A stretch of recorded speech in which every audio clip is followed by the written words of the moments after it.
Price the Lord. ഒരു നിമിഷം കൂടെ നമുക്ക് നമ്മെ തന്നെ സമർപ്പിക്കാം. ഞങ്ങളെ അതിവാത്സല്യമായി സ്നേഹിക്കുകയും ഞങ്ങളെ ഇത്രത്തോളം കരുതി നടത്തുകയും ചെയ്ത് ഞങ്ങളെ വാഴ്ത്തപ്പെട്ട കർത്താവേ, ഈ പ്രഭാതത്തിൽ അടിയങ്ങൾക്ക് നിൻ്റെ കാൽച്ചുവട്ടിൽ ഇരുന്ന് ദൈവവചനം പഠിക്കുവാൻ ഒരവസരം കൂടെ അടിയങ്ങളുടെ ജീവിതയാത്രയിൽ നൽകി തന്നതോർത്ത് ഞങ്ങൾ നിന്നെ സ്തുതിക്കുന്നു, സ്തോത്രം ചെയ്യുന്നു. ഞങ്ങൾക്കിന്ന് ആവശ്യമായിരിക്കുന്നത് തരുവാൻ കർത്താവേ, അത് വചനത്തിലൂടെ തരുവാൻ അവിടുന്ന് മനസ്സാകണമേ. അതിനായി ഞങ്ങളെ തന്നെ നിൻ്റെ കരങ്ങളിലേക്ക് ഏൽപ്പിക്കുന്നു. അവിടുന്ന് അടിയങ്ങളോട് ചേർന്നിരിക്കണമേ. ആയിരിക്കുന്ന എല്ലാവരെയും കരുതി നടത്തിക്കൊള്ളണമെന്ന് പ്രാർത്ഥിക്കുന്നു. ഈ കൂട്ടായ്മയെ അനുദിനം നടത്തുന്നതോർത്ത് സ്തോത്രം. യേശുവിൻ്റെ നാമത്തിൽ പിതാവേ കേൾക്കണമേ. ആമേൻ. ദൈവനാമം മഹത്വപ്പെടുമാറാകട്ടെ. കർത്താവായ യേശുക്രിസ്തുവിൻ്റെ നാമത്തിൽ എൻ്റെ സ്നേഹവന്ദനം ഈ പ്രഭാതത്തിൽ എല്ലാവരോടുമായി അറിയിക്കട്ടെ. ഒരിക്കൽ കൂടെ ദൈവവചനത്തിലൂടെ സംസാരിപ്പാൻ, ഇടപെടുവാൻ തമ്മിൽ അങ്ങനെ ഒരവസരം കൂടെ ലഭിച്ചതോർത്ത് ഞാൻ ദൈവത്തെ സ്തുതിക്കുന്നു, നന്ദിയും സ്നേഹവും അറിയിക്കുന്നു. നാം എല്ലാവരും, ഈ ഡിവൈസിൽ ഉള്ള എല്ലാവരും, ഞാൻ ചിന്തിക്കുന്നു, ഞാനുൾപ്പെടെ എല്ലാ ദിവസവും രാവിലെ പ്രാർത്ഥനയും പാട്ടും എല്ലാറ്റിനും ഉപരിയായി ആരിൽ നിന്നെങ്കിലും ഒരു മെസ്സേജ് വചനത്തിലൂടെ കേട്ടുകൊണ്ടിരിക്കുന്നവരാണ് ഞാനുൾപ്പെടെ. അപ്പോൾ നമ്മൾ ഒരു പ്രത്യേക പദവിയിൽ നിൽക്കുന്നവരാണ് എന്നുള്ളത് നാം തന്നെ തിരിച്ചറിയുന്നുണ്ടല്ലോ. എല്ലാ ദിവസവും രാവിലെ ഒരാളുടെ പ്രസംഗം കേൾക്കുക എന്നുള്ളത് തന്നെ വളർച്ചയുടെ ഒരു പന്ഥാവാണ്, ഒരു വഴിയാണത്. വീഴാതെ, പതറാതെ, തളരാതെ നിൽക്കുവാൻ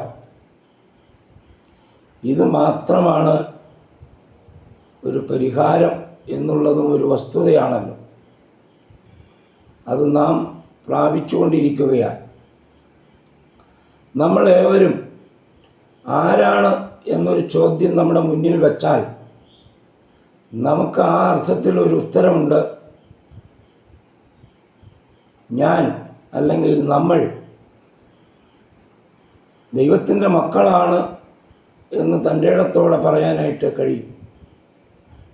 അതായത് കർത്താവായ യേശുക്രിസ്തുവിലുള്ള വിശ്വാസത്താൽ, കൃപയാൽ ദൈവത്തിൻ്റെ മക്കളാണ്, പുത്രന്മാരും പുത്രിമാരുമാണ്. ആ തിരിച്ചറിവ് നമുക്ക് ഓരോ നിമിഷവും നമ്മെ ഭരിക്കുന്നു എങ്കിൽ അത് പരം ശ്രേഷ്ഠത വേറൊന്നുമില്ലല്ലോ. അന്ധകാരത്തിൽ നിന്ന് അത്ഭുത പ്രകാശത്തിലേക്ക് വിളിച്ചവൻ്റെ സൽഗുണങ്ങളെ ഘോഷിപ്പാൻ തക്കവണ്ണം പ്രത്യേകമായിട്ട് തിരഞ്ഞെടുത്ത വളരെ ചുരുക്കമായിട്ടുള്ള ആളുകളിൽ ചിലരാണ് നമ്മൾ എന്നുള്ളതൊരു വസ്തുതയാണ്. നമ്മുടെ കർത്താവായ യേശുക്രിസ്തു തന്നെ ഒരിക്കൽ കൃത്യമായി പ്രസ്താവിച്ചിട്ടുണ്ട്. ഈ വഴി വളരെ ഇടുക്കവും ഞെരുക്കവുമുള്ളത്, ഇതിലൂടെ കടക്കുന്നവർ വളരെ ചുരുക്കമായിരിക്കും എന്ന് പറഞ്ഞിരിക്കുന്നതിന് ഒരു വലിയ അർത്ഥവ്യാപ്തിയുണ്ട്. അത് ഇടുക്കവും ഞെരുക്കവും ആയതുകൊണ്ടാണ്. അത്ര എളുപ്പമല്ല എന്നും കൂടെ അതിനൊരു അർത്ഥം കൂടെ നമുക്ക് കാണുവാനായിട്ട് കഴിയും. എങ്കിൽ പോലും അതൊരു ശ്രേഷ്ഠ പദവി തന്നെയാണ്. ആകത്തുക നമുക്ക് ഒരു ഐഡൻറ്റിറ്റി ഉണ്ട്. ആ അർത്ഥത്തിൽ ആത്മീകമായിട്ടുള്ള ഒരു ഐഡൻറ്റിറ്റി, ഒരു വ്യക്തിത്വം, ആത്മീകമായിട്ടൊരു വ്യക്തിത്വമുണ്ട്. ഇവിടെ നമ്മൾ പ്രായോഗിക അർത്ഥത്തിൽ നമ്മളെല്ലാവരും ഓരോ വ്യക്തിത്വത്തിന് ഉടമകളാണ്. എന്നാൽ ആത്മീകമായിട്ടുള്ള വ്യക്തിത്വം എന്ന് പറയുന്നത് എല്ലാവരും ഒരുപോലെയാണ്. അത് സ്റ്റേബിളായിട്ട്, അത് സ്ഥിരതയോടെ കാത്തു സൂക്ഷിക്കുക എന്നുള്ളത് ആണ് നമ്മുടെ ജീവിതയാത്രയിൽ പ്രധാനമായിട്ടുള്ളത്. അതിന് കുടപിടിക്കുവാൻ നമ്മുടെ മുന്നിൽ മറ്റൊന്നില്ല എന്നുള്ളതൊരു യാഥാർത്ഥ്യമാണല്ലോ. അത് വേഷത്തിൽ മനുഷ്യനായി ഭൂമിയുടെ പരപ്പിലേക്ക് ഇറങ്ങി വന്ന് 2 കള്ളന്മാരുടെ നടുവിൽ ക്രൂശിൽ മരിച്ചുയർത്തെഴുന്നേറ്റ് ഇന്നും ജീവിക്കുന്ന കർത്താവായ യേശുക്രിസ്തുവിൻ്റെ കുടക്കീഴിലാണ് എന്നുള്ളത് ഒരു യാഥാർത്ഥ്യം. ആ തിരിച്ചറിവാണ് നമ്മളുടെ ബലമായിരിക്കുന്നത്. അതാണ് നമ്മളുടെ ഐഡൻറ്റിറ്റി എന്നുള്ളത്. എന്നാൽ ഈ വ്യക്തിത്വം നിലനിർത്തിക്കൊണ്ട് മുന്നോട്ട് ധ്യാനിച്ചും മാനിച്ചും സേവിച്ചും ദൈവവചനത്തിലൂടെ ഈ ലോകത്തിലൂടെ സഞ്ചരിക്കുമ്പോൾ ഈ ലോകം വല്ലാത്ത ഒരു ലോകമാണ്, വല്ലാത്ത ഒരു കാലഘട്ടവുമാണ്. വീഴാനും പതറാനും തളരാനും മാറിപ്പോകാനും ഐഡൻറ്റിറ്റി പോലും വ്യക്തിത്വം പോലും നഷ്ടപ്പെടുവാനും സാധ്യമായി തീരുന്ന ഒരു ഘട്ടത്തിലാണ് നമ്മൾ നിൽക്കുന്നത് എന്നും മറക്കണ്ട. പൂർവപിതാക്കന്മാർക്ക് അധികമായി അത് സംഭവിച്ചു. ഈ കാലത്തും അധികമായി അത് സംഭവിച്ചു കൊണ്ടിരിക്കുന്നു. ഇനിയും സംഭവിക്കും. അതിശ്രേഷ്ഠന്മാർ പോലും വീണ പാതയിലാണ് നമ്മൾ നിൽക്കുന്നത് എന്ന് മറക്കണ്ട. അതിസൂക്ഷ്മത്തോടെ കരുതുവാൻ ആയില്ല എങ്കിൽ എന്ന് പ്രാരംഭമായി ഒന്നും കൂടി നമ്മുടെ ഹൃദയത്തിലേക്ക്, ഓർമ്മയിലേക്ക് കൊണ്ടുവന്നു എന്ന് മാത്രമേ ഉള്ളൂ. സ്വർഗത്തിലെ ദൈവം ഒരു വാണിംഗ് ഇടയ്ക്കിടയ്ക്ക് തന്നുകൊണ്ടിരിക്കുകയാണ്. അത് വചനത്തിലൂടെ തരികയാണ്. ഞാനിവിടെ ഇന്ന് ചിന്തിപ്പാൻ പോകുന്ന ഒരു വേദഭാഗം എന്ന് പറയുന്നത് നമുക്ക് ഏറ്റവും സുപരിചിതമായിട്ടുള്ള 4 വ്യക്തികളുണ്ട്. ഒന്ന് ദാനിയേൽ, 2 ശദ്രക്ക്, 3 മേശക്, 4 അബേദ്നെഗോ. അങ്ങനെ 4 വ്യക്തികളെ കേന്ദ്രീകരിച്ച് അവരിലുള്ള ശ്രേഷ്ഠത പരിഗണിച്ച് ചിന്തിച്ച് നമ്മെ അതെങ്ങനെ ബാധിക്കുന്നു, നമ്മോട് അവരെ സംബന്ധിച്ചുള്ള ഡീറ്റെയിൽസ് അല്ലെങ്കിൽ ഹിസ്റ്ററി നമ്മോട് എന്ത് സംസാരിക്കുന്നു എന്നുള്ളത് ചെറിയ തോതിലൊന്ന് ചിന്തിപ്പാനായിട്ടാണ് ആഗ്രഹിക്കുന്നത്. അറിയാവുന്ന കാര്യം പറയാൻ ആഗ്രഹിക്കുന്നില്ല. എൻ്റെ പ്രിയമുള്ളവരെ, ശദ്രക്കിനെക്കുറിച്ചും മേശക്കിനെക്കുറിച്ചും അബേദ്നെഗോവിനെക്കുറിച്ചും ദാനിയേലിനെക്കുറിച്ചും ശ്രേഷ്ഠമായിട്ട് നിശ്ചയമുള്ളവരാണ്. പക്ഷേ ഒരല്പം അവരിലേക്ക് കടന്ന് ചിന്തിക്കുമ്പോൾ സ്വർഗത്തിലെ ദൈവത്തിൻ്റെ ഇടപെടൽ എന്താണ് സംഭവിച്ചത് അവിടെ എന്നുള്ളത് നമുക്ക് സന്ദേശമായി രൂപപ്പെട്ടു വരുന്നത് 1-2 കാര്യങ്ങൾ മാത്രമാണ് ശ്രദ്ധയിൽ കൊണ്ടുവരുന്നത്. അതിനായിട്ട് ദാനിയേൽ പ്രവാചകൻ്റെ പുസ്തകത്തിൽ 12 അധ്യായമാണ് അതിനകത്തുള്ളത്. അതിൻ്റെ 7 അധ്യായത്തിൽ ചരിത്രപരമായിട്ടുള്ള കേന്ദ്രീകരണവും അതിനുശേഷമുള്ള ഭാഗത്ത് പ്രവചനവും സമ്മേളിക്കുന്ന ഒരു പുസ്തകം, അതിപ്രധാനമായിട്ടുള്ള ഒരു പുസ്തകം തന്നെയാണത്. വായിച്ചാൽ സന്ദേശങ്ങളുടെ കലവറ തന്നെയാണ്. Price the Lord. 1-ാം അധ്യായത്തിൻ്റെ 17-ാമത്തെ വാക്യം വായിക്കുമ്പോൾ ഇങ്ങനെയാണത്. 17-ാമത്തെ വാക്യം: ഈ 4 ബാലന്മാർക്കോ ദൈവം സകല വിദ്യയിലും ജ്ഞാനത്തിലും നിപുണതയും സാമർഥ്യവും കൊടുത്തു. ഈ 4 ബാലന്മാർക്കും 4 ബാലന്മാർ, ഒന്നും കൂടെ പറയാം ശ്രദ്ധയ്ക്ക് വേണ്ടിയിട്ട്. Daniel, Shadrach, Meshach, അബേദ്നോ. ഏതാണ്ട് എബ്രായ ഭാഷയിലുള്ള പേര് ആണെന്നാണ് അറിവ്, കൃത്യമായിട്ട് അറിയില്ല. ആ 4 പേർക്ക് സ്വർഗത്തിലെ ദൈവം അവരുടെ ജീവിതത്തിലേക്ക് 3 ഗിഫ്റ്റ് കൊടുത്തു. ഒന്നാമത്തെ ഗിഫ്റ്റാണ് ഇപ്പോൾ വായിച്ചത്, 17-ാമത്തെ വാക്യം. എന്താണ് ഒന്നും കൂടെ? ഈ 4 ബാലന്മാർക്കോ ദൈവം സകല വിദ്യയിലും ജ്ഞാനത്തിലും നിപുണതയും സാമർഥ്യവും കൊടുത്തു. ജ്ഞാനത്തിലും നിപുണതയിലും ബുദ്ധിയിലും വിവേകത്തിലും ശ്രേഷ്ഠത ദൈവം കൊടുത്തു എന്നാണ്. അതായത് ഏകദേശം 15 വയസ്സിനും 20 വയസ്സിനും കൃത്യതയില്ല, ഇടയ്ക്ക് പ്രായമുള്ളവരാണ് ഈ 4 പേര്. വലിയ പ്രായമുള്ളവരല്ല, യുവാക്കളാണെന്ന് വേണമെങ്കിൽ പറഞ്ഞു വയ്ക്കാം എന്ന് മാത്രമേ ഉള്ളൂ. 4 പേരിലേക്ക് ദൈവം പേരുകൊണ്ട് അർത്ഥം വരത്തക്ക വിധത്തിൽ അവർക്ക് ഗിഫ്റ്റായി കൊടുത്തത് അവരുടെ ബുദ്ധിയും വിവേകവും ദൈവം കൊടുത്തു എന്ന് തന്നെ 17-ാം വാക്യത്തിൽ രേഖപ്പെടുത്തിയിരിക്കുന്നു. ജ്ഞാനം, വിദ്യ, അതിൻ്റെ നിപുണത, സാമർഥ്യം ദൈവം കൊടുത്തു. ദൈവം കൊടുത്തു എന്നുള്ളതിന് നമുക്ക് പ്രാധാന്യം കണ്ടാൽ, എൻ്റെ പ്രിയമുള്ളവരെ, ദൈവം കൊടുത്തത് ആർക്കും മാറ്റിയെടുക്കാൻ ദൈവത്തിനല്ലാതെ ആർക്കും കഴിയില്ല. പെട്ടകത്തിൻ്റെ വാതിലടച്ചത് ദൈവമാണെങ്കിൽ, പ്രൈസ് ദി ലോർഡ്, അത് തുറക്കുവാൻ അകത്തുള്ളവർക്ക് പോലും കഴിയില്ല, ദൈവത്തിന് മാത്രമേ കഴിയുകയുള്ളൂ. തന്നത് തരുവാൻ ശ്രേഷ്ഠനായിരിക്കുന്ന ദൈവമാകയാൽ തിരിച്ചെടുക്കുവാനും ദൈവത്തിന് മാത്രമേ കഴിയുകയുള്ളൂ. അപ്പോൾ അവരിൽ അത് പെർമനൻ്റായി സ്വർഗത്തിലെ ദൈവം കൊടുത്തവരെ വളർത്തി എന്ന് വേണം കണക്കാക്കാൻ. നാമും ധരിക്കണം, ദൈവം നമുക്ക് ചില ഗിഫ്റ്റുകൾ തന്നിട്ടുണ്ട്.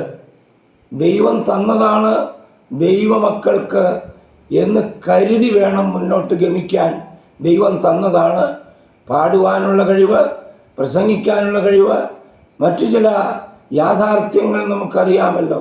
അതെല്ലാം ദൈവം തന്നതെന്ന് കരുതിയാൽ അതായിരിക്കും 100% ശരി. രണ്ടാമത്തേത്, അവരുടെ ബാലന്മാരുടെ ശ്രേഷ്ഠത 1:19 വായിക്കുമ്പോൾ, 19, രാജാവ് അവരോട് സംസാരിച്ചപ്പോൾ അവരിൽ എല്ലാവരിലും വെച്ച് ദാനിയേൽ, ഹനന്യാവ്, മീശായേൽ, അസര്യാവ് എന്നിവർക്ക് തുല്യമായി ഒരുത്തിനെയും കണ്ടു. അവർക്ക് തുല്യമായി രാജാവ്, അതിൻ്റെ ചരിത്രം അറിയാവുന്നത് കൊണ്ട് പറയുന്നില്ല. രാജാവ് നെബൂഖദ്നേസർ രാജാവിൻ്റെ മുമ്പിൽ വന്നു നിൽക്കുന്ന ഈ 4 ബാലന്മാർക്ക് തുല്യമായിട്ട് വയ്ക്കാൻ ആരെയും കണ്ടില്ല. Price the Lord. അപ്പോൾ അതിനൊരു ചരിത്ര പശ്ചാത്തലമുണ്ട്, അത് പറഞ്ഞു വരുമ്പോൾ മനസ്സിലാകും. എന്നാൽ ഇപ്പം അറിയുക, തുല്യം വയ്ക്കാൻ ആരെയും കാണാത്ത വിധത്തിൽ അത്ര ശ്രേഷ്ഠമായ പദവിയാണ് ആ രാജ്യത്ത് കണ്ടത് എന്ന് രേഖപ്പെടുത്തിയിരിക്കുന്നു. 1-ാം അധ്യായം 19-ാമത്തെ വാക്യം. അവർ അതുല്യരായി മാറി. ദൈവമക്കൾ ദൈവം തന്നാൽ മറ്റാരേക്കാൾ, ലോകത്തിൻ്റെ നോട്ടത്തിൽ ഭോഷന്മാരെങ്കിലും ദൈവത്തിൻ്റെ നോട്ടത്തിൽ സ്വർഗീയമായ കാഴ്ചപ്പാടിൽ അതുല്യരാണ് നാം എല്ലാവരും. അത് ഈ പ്രഭാതത്തിൽ ഒന്നും കൂടെ ഉറപ്പാക്കുന്നത് നല്ലതാണ്. Price the Lord. മൂന്നാമത്തേത് അവരുടെ ശ്രേഷ്ഠത. 1-ാം അധ്യായത്തിൻ്റെ 20-ാമത്തെ വാക്യത്തിൽ ഒരു കാര്യം കൂടെ പറഞ്ഞിട്ടുണ്ട്, അത് ശ്രദ്ധിക്കുക. രാജാവ് അവരോട് ജ്ഞാനവിവേക സംബന്ധമായി ചോദിച്ചതിൽ ഒക്കെയും അവരെ തൻ്റെ രാജ്യത്തെല്ലായിടവുമുള്ള സകല മന്ത്രവാദികളിലും ആഭിചാരകന്മാരിലും സകല മജീഷ്യന്മാരിലും അസ്ട്രോളജിസ്റ്റുകളിലും രാജ്യത്തുള്ള നെബൂഖദ്നേസർ രാജ്യത്തുള്ള ആരെയും എടുത്തു പരിശോധിച്ചാലും അവരെക്കാൾ 10 ഇരട്ടി 10 ടൈംസ് ബെറ്റർ എന്നാണ്. 10 ഇരട്ടി അതിവിശിഷ്ടത എന്ന് രേഖപ്പെടുത്തിയിട്ടുണ്ട്. വാക്കതാണ് കൊടുത്തിരിക്കുന്നത്. അതിവിശിഷ്ടത കൊടുത്താണ് അവരെ ചെറുപ്പത്തിലെ ആക്കി വെച്ചത് എന്നുള്ളതൊരു യാഥാർത്ഥ്യവുമാണ്. ഇങ്ങനെ 3 അതിശ്രേഷ്ഠമായിട്ടുള്ള പദവി അവർക്ക് 4 ബാലന്മാർക്ക് കൊടുത്തെങ്കിൽ ദൈവമക്കളായ, ഇവിടെയാണ് നമ്മൾ വിരൽ ചൂണ്ടുന്നത് നമ്മിലേക്ക്, കർത്താവായ യേശുക്രിസ്തുവിനാൽ തിരഞ്ഞെടുക്കപ്പെട്ട മക്കളായിരിക്കുന്ന നമ്മക്കും, ഇതുപോലെ വേർതിരിച്ചെടുത്തിരിക്കുന്ന നമ്മക്കും നോട്ടത്തിൽ അതിശ്രേഷ്ഠത കാണാൻ ഇല്ലെങ്കിലും ദൈവത്തിൻ്റെ നോട്ടത്തിൽ അതാണ് ശരി. അതിവിശിഷ്ടത മറ്റാരേക്കാൾ ഉണ്ട് എന്ന് നാം ധരിച്ചു വശാകണം എന്ന് ഓർമ്മപ്പെടുത്തുകയാണ്. ഇനി ഇതിൻ്റെ പശ്ചാത്തലം നമുക്ക് പരിശോധിച്ചാൽ, എൻ്റെ പ്രിയമുള്ളവരെ വേഗത്തിൽ പോകട്ടെ, ഏതാണ്ട് 530 വർഷങ്ങൾക്ക് മുമ്പ് ക്രിസ്തുവിന് സംഭവിച്ച കാര്യമാണ് ഈ ദാനിയേൽ പ്രവചനം എന്ന് പറയുന്നത്. 70 വർഷക്കാലത്തെ ചരിത്ര പശ്ചാത്തലമാണ് ഈ പ്രവചനത്തിൽ വന്നിരിക്കുന്നത്. അപ്പോൾ കൃത്യമായി അതിൻ്റെ ചരിത്രം പറയാനായിട്ട് കഴിയില്ല. എങ്കിൽ പോലും നെബൂഖദ്നേസർ എന്ന രാജാവ് അതിക്രൂരനായ, എല്ലാ അർത്ഥത്തിലും ക്രൂരനായ, ദൈവവിരോധിയായ, മാനുഷിക വിരോധിയായ എന്ന് മാത്രം പറഞ്ഞ് അത് ക്ലോസ് ചെയ്യുകയാണ്. നെബൂഖദ്നേസർ രാജാവ് യഹോയാക്കീം എന്ന് പറയുന്ന രാജാവിനെ കീഴ്പ്പെടുത്തി ആ രാജ്യത്തുള്ളത് സകലതും കവർന്നെടുക്കുന്ന വേളയിൽ രാജാവ് ആ യെരുശലേം അല്ലെങ്കിൽ യഹൂദ രാജ്യം ഭരിക്കുമ്പോൾ, അടക്കി ഭരിക്കുമ്പോൾ രാജാവ് ഒരു ഓർഡർ ഇട്ടു. എന്താണത്? ഈ രാജ്യത്തുള്ള സകല, അത് രേഖപ്പെടുത്തിയിരിക്കുന്നത് 1-ാം അധ്യായത്തിൻ്റെ 1 മുതൽ 16 വരെയുള്ള വാക്യങ്ങൾ വായിക്കുമ്പോൾ അതിങ്ങനെ 1 by 1 ആയിട്ട് രേഖപ്പെടുത്തി വെച്ചിട്ടുണ്ട്. അതൊന്ന് വായിച്ച് കേൾക്കാം. 1-ാം അധ്യായത്തിൻ്റെ 3-ാമത്തെ വാക്യം തൊട്ട് 5 വരെയുള്ള വാക്യങ്ങൾ. യെസ്. അനന്തരം രാജാവ് തൻ്റെ ഷണ്ഡന്മാരിൽ പ്രധാനിയായ അസ്പെനാസിനോട്, ഇസ്രായേൽ മക്കളിൽ രാജസന്തതിയിലും കുലീനന്മാരിലും വെച്ച് അംഗഭംഗമില്ലാത്തവരും സുന്ദരന്മാരും സകല ജ്ഞാനത്തിലും നിപുണന്മാരും അറിവിൽ സമർത്ഥന്മാരും വിദ്യാപരിജ്ഞാനികളും രാജധാനിയിൽ പരിചരിക്കാൻ യോഗ്യന്മാരുമായ ചില ബാലന്മാരെ വരുത്തുവാനും അവനെ കൽദയരുടെ വിദ്യയും ഭാഷയും അഭ്യസിപ്പാനും കൽപ്പിച്ചു. ഇങ്ങനെ ഒരു ഓർഡർ അങ്ങ് ഇട്ടു ഈ രാജാവ്. അതനുസരിച്ച് ഈ ഷണ്ഡൻ എല്ലാവരെയും വിളിച്ചു വരുത്തി അവരോട് ചില നിർദ്ദേശങ്ങൾ കൊടുക്കുകയാണ്. എന്താണ് കൊടുത്തത്? അടുത്തത്, അവർക്ക് രാജഭോജനത്തിൽ നിന്നും താൻ കുടിക്കുന്ന വീഞ്ഞിൽ നിന്നും നിത്യവൃത്തി നിയമിച്ചു.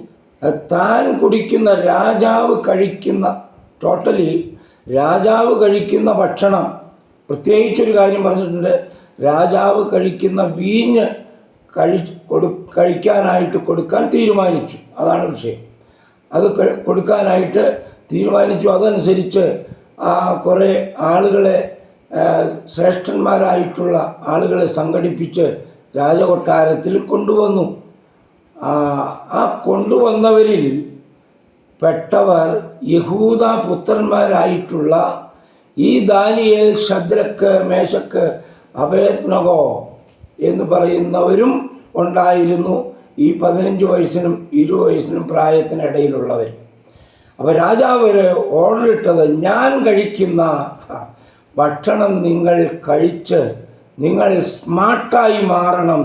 എന്തിനാണ് അങ്ങനെ ഒരു സെലക്ഷൻ നടത്തിയത് എന്ന് കൃത്യമായി ഉത്തരം പറയാനായിട്ട് കഴിയില്ലെങ്കിലും രാജാവിൻ്റെ ഓർഡർ സമർത്ഥമായി പാലിക്കുവാൻ അത് ഇടയായി തീർന്നു. ആ ഭക്ഷണം കൊടുക്കാൻ ഏർപ്പാടാക്കിയപ്പോൾ അവരെല്ലാവർക്കും വലിയ സന്തോഷമായി. എങ്കിലും ഈ 4 പേര് പറഞ്ഞു, രാജാവ് തരുന്ന ഭക്ഷണം കഴിക്കാൻ ഞങ്ങൾ 4 പേരും തയ്യാറല്ല, ഞങ്ങൾ കഴിക്കില്ല. അപ്പോൾ സ്വാഭാവികമായിട്ടും രാജാവിൻ്റെ കൽപ്പനയ്ക്ക് വിരോധമായി പ്രവർത്തിച്ചാൽ അതിൻ്റെ നാശം സംഭവിക്കും എന്നുള്ളത് കൊണ്ട് ഈ ഷണ്ണൻ അവരെ ഓർമ്മപ്പെടുത്തി, കഴിച്ചേ പറ്റൂ, ഇല്ല കഴിക്കില്ല എന്ന് അവർ ഹൃദയത്തിൽ നിശ്ചയിച്ചു എന്നാണ് രേഖപ്പെടുത്തിയിരിക്കുന്നത്. എൻ്റെ പ്രിയമുള്ളവരെ,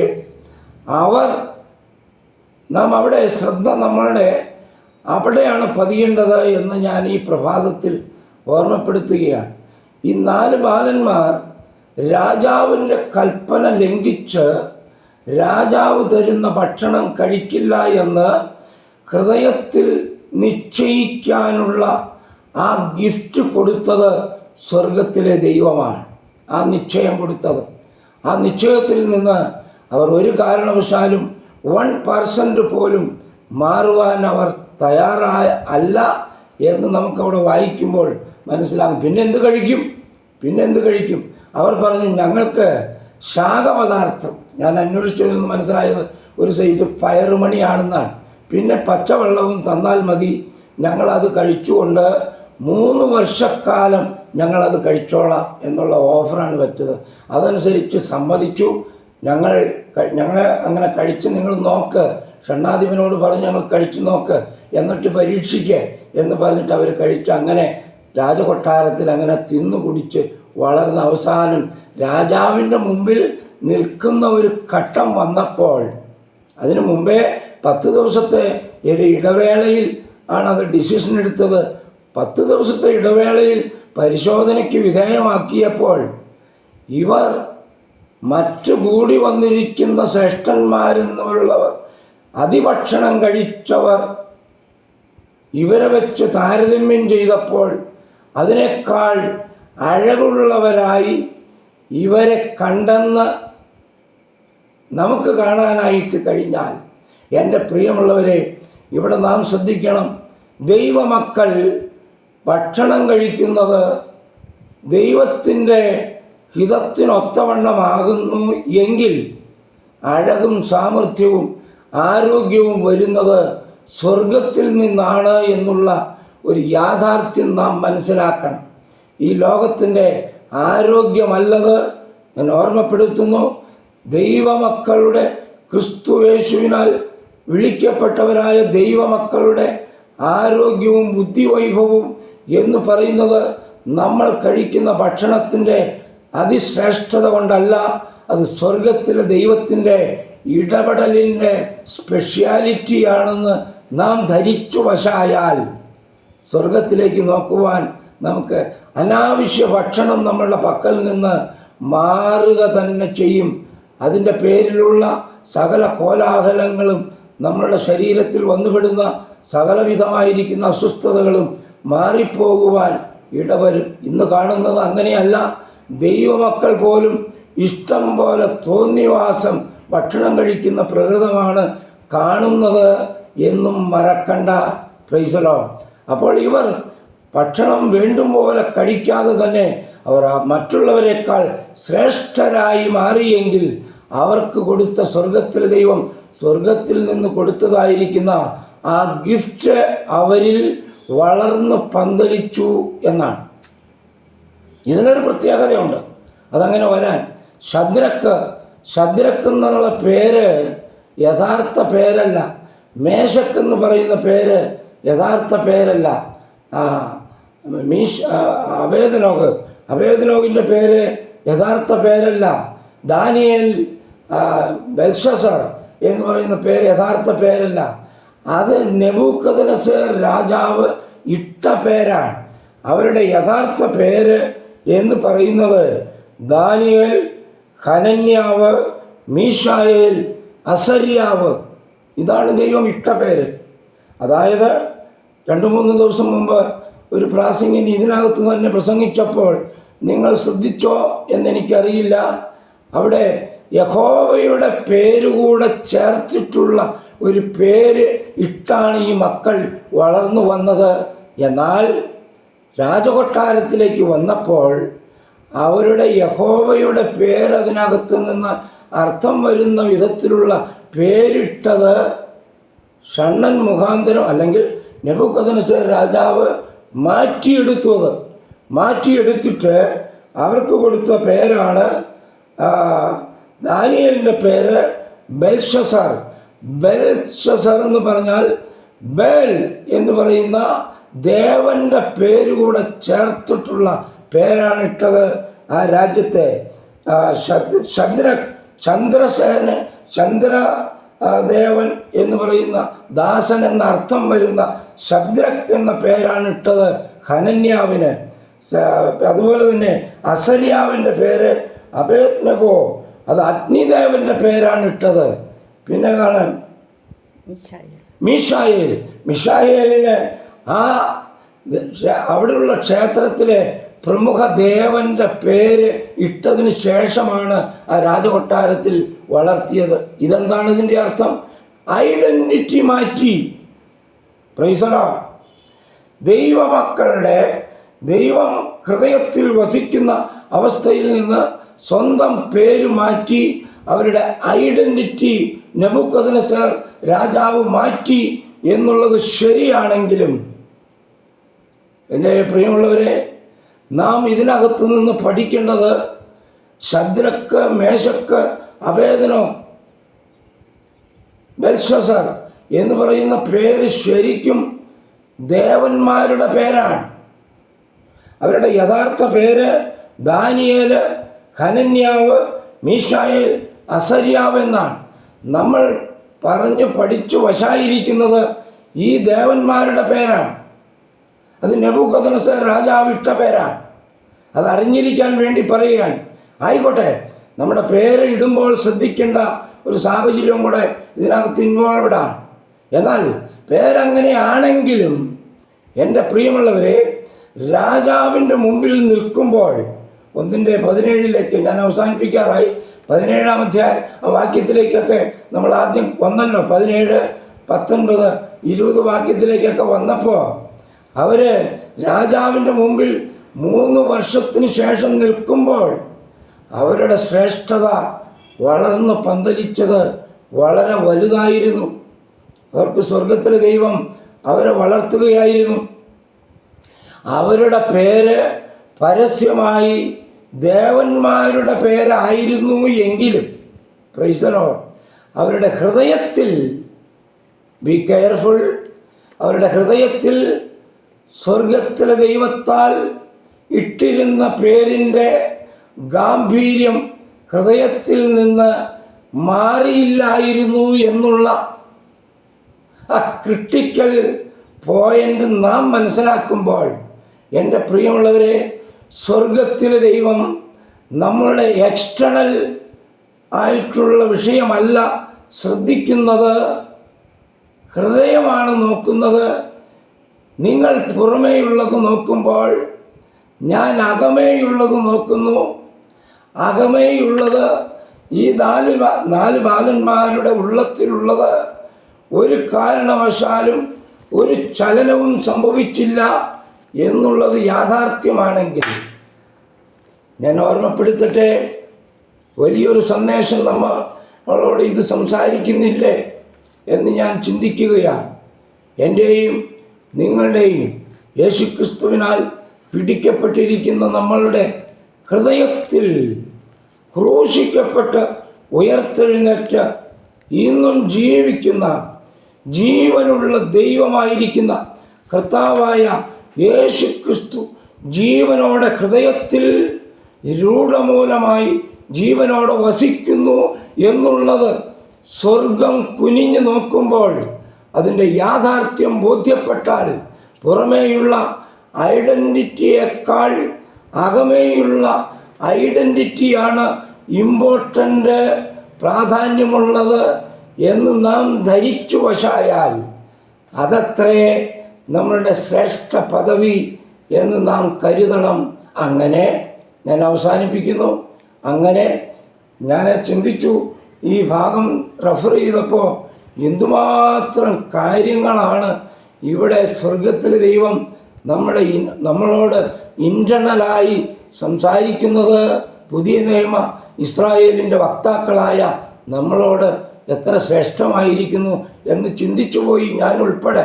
എൻ്റെ പ്രിയമുള്ളവരെ, യേശു ക്രിസ്തു എന്ന അതിശ്രേഷ്ഠനായിരിക്കുന്നവൻ അതിശ്രേഷ്ഠതയോടെ ഹൃദയത്തിൽ വസിക്കുന്ന വലിയ അവസ്ഥ നാം ഇന്നും നാളെയും സൂക്ഷിക്കാനല്ല, അന്ത്യം വരെയും മരണം വരെ സൂക്ഷിക്കുവാൻ. അങ്ങനെ പ്രൈസ് ദി ലോർഡ്, ക്രിസ്തുവിൽ ജീവിച്ച് ക്രിസ്തുവിൽ മരിക്കുന്ന വലിയ പദവിയുടെ ഉടമകളായി മാറുവാൻ ഈ ഡിവൈസിലുള്ള ആര് തന്നെയായാലും എങ്ങനെയുള്ളവരാണെങ്കിലും ഇതിൽ മാറ്റം വരുത്തുന്നത് അർത്ഥശൂന്യമായിരിക്കും.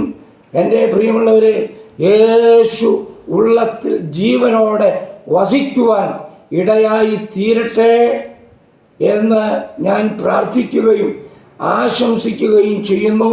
ആ 4 ബാലന്മാരെ പോലെ തന്നെ ശ്രേഷ്ഠ പദവിയിൽ വരുന്ന ആളുകളിൽ നമുക്കും നിലനിൽക്കുവാൻ ഇടയായി തീരട്ടെ ആശംസിക്കുന്നു. ദൈവനാമം മഹത്വപ്പെടുമാറാകട്ടെ. Praise the Lord, praise the Lord.